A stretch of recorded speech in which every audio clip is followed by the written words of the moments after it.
I'm joined now by Mr. Nachet from the IEF, the Energy Director from the IEF, and we've just come from the Jody press conference here, looking at what has gone on here. You've had a big meeting, all of the groups, the 7 people got together here.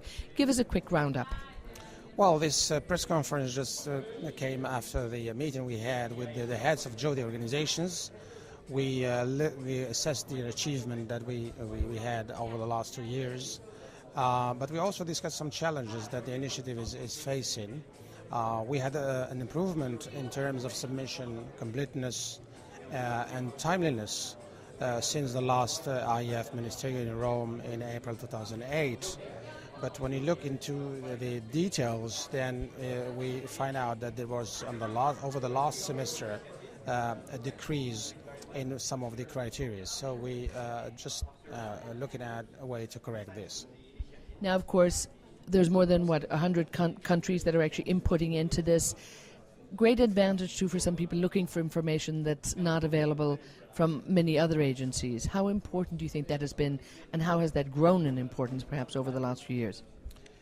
The OECD data were pretty well covered by the IEA, but I mean on the demand side. But demand on countries that are not a member of the OECD were missing before Jody was put in place.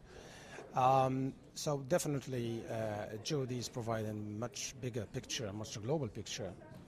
And most of the users we have approached today are very happy with this data. Of course, there is a room for improvement, but this is monthly data. This is coming from an official source, and there is no such thing comparable to what we provide users with through Jody. On the top of that, it's free of charge. It's not about making money. It's about providing more transparency to the market. It's accessible to all, just to download the data from the website. Now, of course, you're bringing in information from 7 different organizations. How have you managed to standardize that? Because surely different agencies report differently, but you need all of this information, of course, to be legible as for everybody. How have you managed to do that?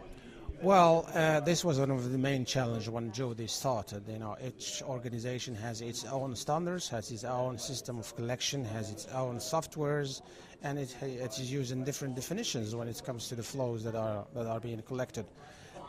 So we decided just to go for having a joint, collection system put in place. We didn't want to spend too much time in harmonizing definitions, even though it is there. It's one of the main targets we have over the coming years.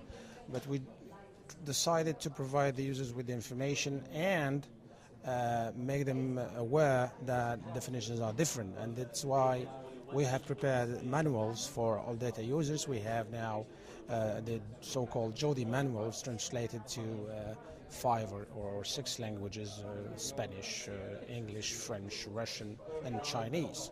And that was one of the challenges, I said. And but we are looking for having more convergence among the organizations in terms of definitions. Now you're finding a lot more people using this data and a lot more relevance to it. How do you actually transfer this collection of numbers every month through to make it very relevant to people? And who's your big audience right now? Who's using it? Well, the big users are the people who are making market assessment in oil companies. I mean, the industry, petroleum industry, is the main data provider, but is also the main data user because they are active in the oil market in terms of marketing. And the market analysts also that working in the banking sector, those who are working in the hedging segment of the market. So those are our targets because they are the ones who can have an influence on the market.